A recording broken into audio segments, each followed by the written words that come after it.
जय श्री कृष्णा। राधे राधे। आइए सुनते हैं गणेश भगवान की कहानी। एक बार गणेश जी ने पृथ्वी के मनुष्य की परीक्षा लेने का विचार किया।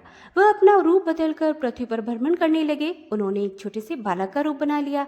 एक हाथ में एक चम्मच दूध ले लिया और दूसरे हाथ में चुटकी भर चावल, और गली गली घूमने लगे। साथ ही आवाज लगाते जा रहे थे कि कोई मेरी खीर बना दे, कोई मेरी खीर बना दे।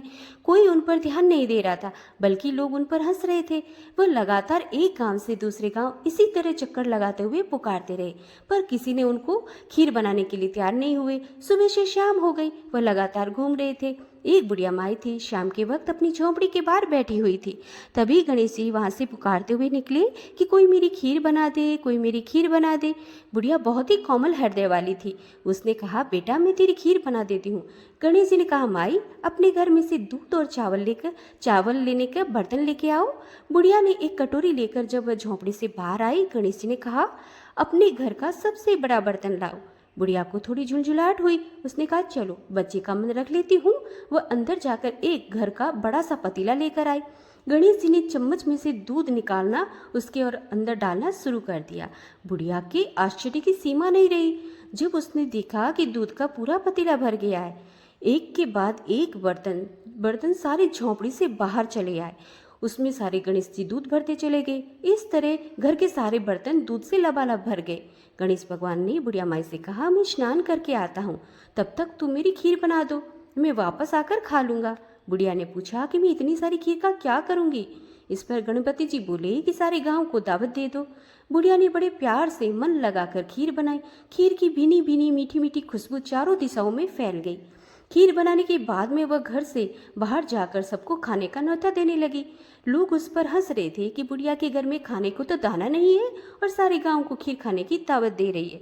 लोगों को कौतूहल हुआ, मगर खीर की खुशबू उन लोगों को उसकी तरफ खींच ले आई। सारा गांव बुढ़िया के घर में इकट्ठा हो गया। जब बुढ़िया की बहू को दावत की बात मालूम हुई, तब उसने सबसे पहले वह वहां पहुंच गई। उसने खीर से भरे पतीले को जब देखा तो उसके मुंह में पानी आ गया। उसे बड़ी जोर से भूख लगी थी।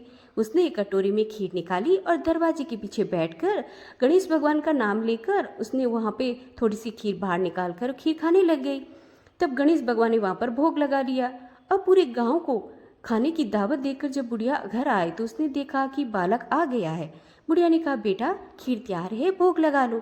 गणपति जी बोले, माँ मैं तो भोग लगा चुका हूँ, मेरा पेट तो पूरी तरह से भर गया है, मैं तृप्त हूँ। अब तू खा और अपने परिवार और गाँव वालों को खिला दे।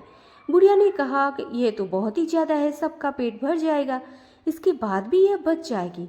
उस बीच उस बची हुई खीर का मैं क्या करूंगी। इस पर गणेश भगवान जी बोले कि बची हुई खीर को रात में अपने घर के चारों कोनों में आप रख देना। और बुढ़िया माई ने ऐसा ही किया।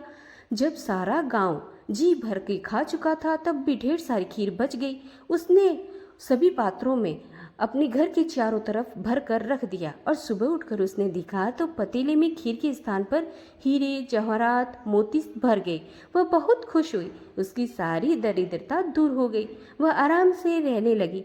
उसने गणेश जी के लिए एक भव्य मंदिर बनवाया और साथ में एक बड़ा सा तालाब भी खुदवाया। इस तरह उसका नाम दूर दूर तक प्रसिद्ध हो गया। सब जगह वार्षिक मेले लगने लगे। लोग गणेश जी की कृपा प्राप्त करने के लिए उस स्थान पर अपनी पूजा और मान्यताएं पूरी करने आने लगे। हे गणेश भगवान, जैसे बुढ़िया माई की मनोकामनाएं पूर्ण की, वैसे ही सबकी मनोकामनाएं पूर्ण करना। बोलिए गणेश भगवान की जय।